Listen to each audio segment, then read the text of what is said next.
Hi, welcome back to Hope Dealing. We're talking about family. It's a long way around to give you some hope for your family.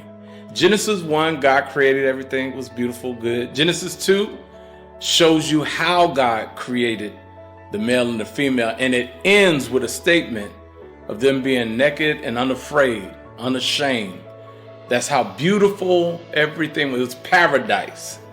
But then chapter 3, here comes the serpent. Verse 1, now the serpent was more cunning than any beast of the field which the Lord God had made. And he said to the woman, has God indeed said, you shall not eat of every tree of the garden? Of course, there's a lot of preaching I'm going to bypass and what the devil does.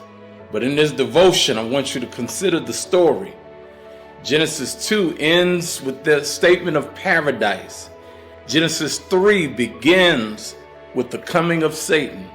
By the time things work out, paradise is gone. Adam had a walk with God, that's gone.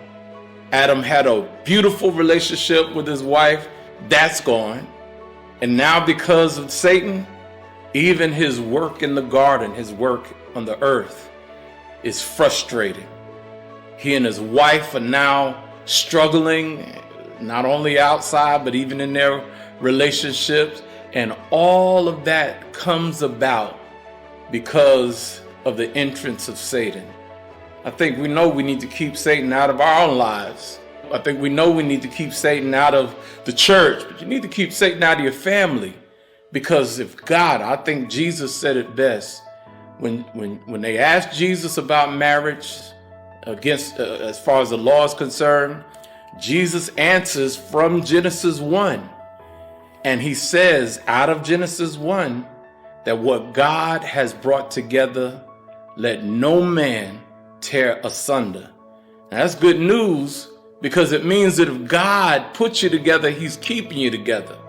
But it doesn't mean that there won't be forces that try to tear you apart. You ought to have some fear and respect for the forces that try to tear your family apart. But you also ought to have some hope, some assurance that God seeks to keep us together.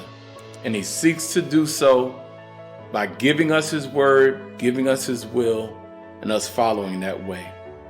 I think that ought to lay out some guidance for all of us. And in that guidance, give us hope for our families. Thanks again for tuning in. We'll see you next time on Hope Dealing.